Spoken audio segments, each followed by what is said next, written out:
Great. So I just want to say thank you so much for letting me talk to you guys today. Thank you for taking the time. Thank you.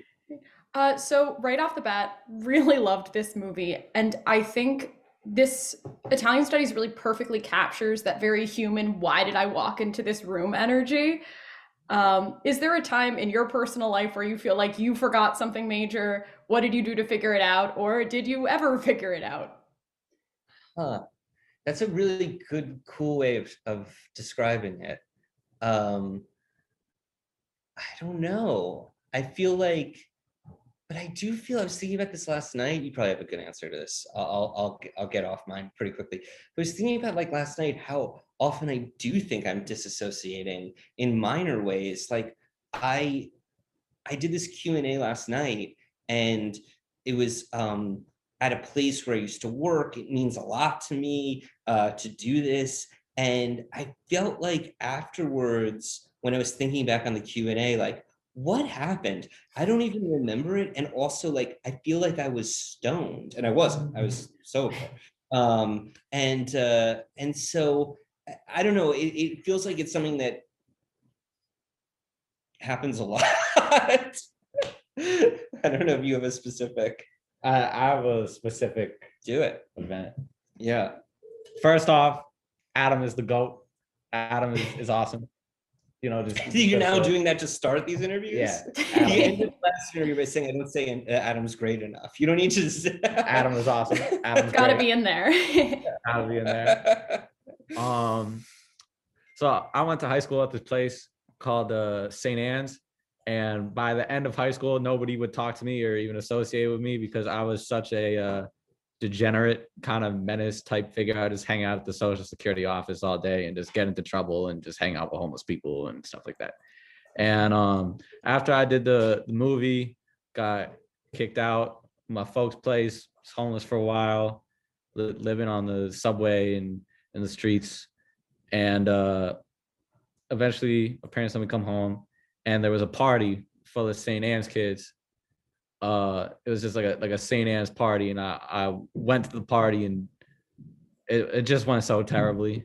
It was like everything I said, people were just like, "Why would you say that?" And I was feeling that cold world energy. It was like when Alina went to the party in the movie, and people are like giving her bad vibes. That was like the whole thing, and I was just like, "Why did I ever come to this party? I'm sorry. I'm so sorry. Oh my god! Like I swear, I'm normal." Yeah. Yeah, the "I swear I'm normal" energy is definitely very real. And I think that's also very prevalent in this movie. Like she's going through, and her big thing that she's so determined about, which really interested me, was she was saying, "I don't want anyone to know I can't remember anything." What do you think that says about the way we perceive mental health and like memory loss in society? I think a lot of that came from research that is Vanessa did about people who lose their memory, and how when like that is a very much a defense mechanism that they put up. And yeah, I mean, I think it is to speak about the idea of being normal. I think like there is something where you can become afraid to stick out or to seem that something is a miss, because that can lead to bad things happening, and sort of your agency being taken away. And so I don't know, but what it says in a bigger picture. But I think that it is really interesting to me too that she's able to connect with Simon and with the teenagers, and in a very open way, while also inherently kind of lying to them, and pretending that she knows more than she does. Absolutely. Have either of you ever dealt with someone in real life who has a memory loss problem or some form of mental illness that impacts memory? I've had a relative with Alzheimer's, and so yeah, I've dealt with that, and it's and we were talking to some people who had experiences like this while we were making the movie, and it is a lot of what Vanessa and I were talking about is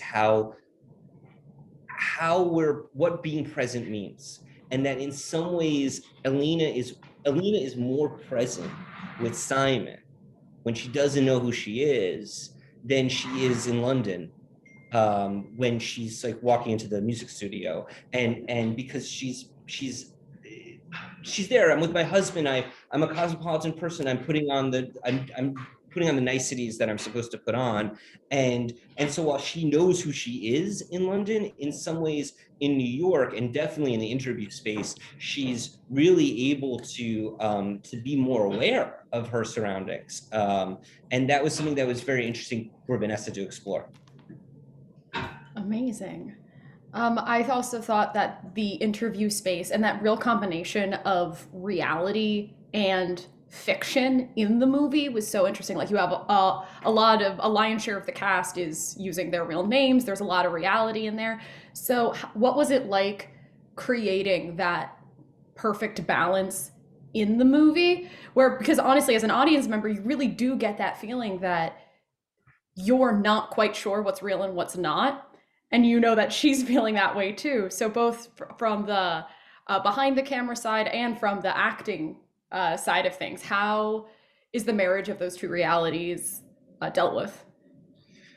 It's a very good question. I think my brain is I'm dissociating. I think that in terms of, there's sort of two questions there. I think in terms of working with the actors and creating that openness comes from just a lot of prep work. We really worked together for 3 months. Everybody got to know each other in a pretty intimate way, and so that when we were able to be on set and doing those interviews, they were honest and they were documentary in a certain sense, although we were getting some of Alina's character work in there, but they also it came from stories and things that we had done. And then I forget the next thing I was going to say, but maybe that's good.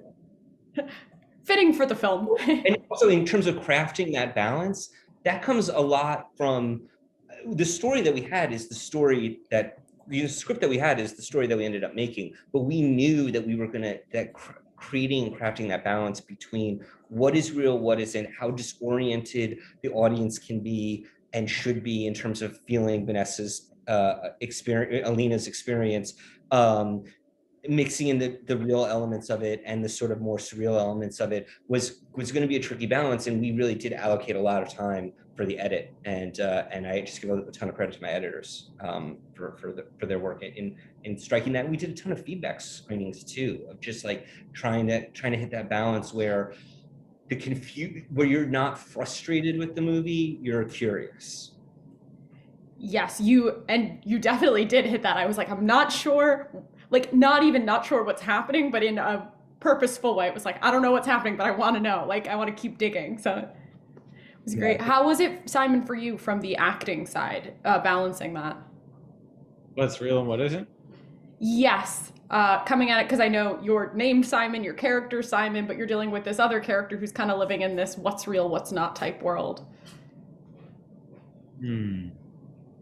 I mean, it was kind of disorienting because I never knew what Vanessa was gonna do.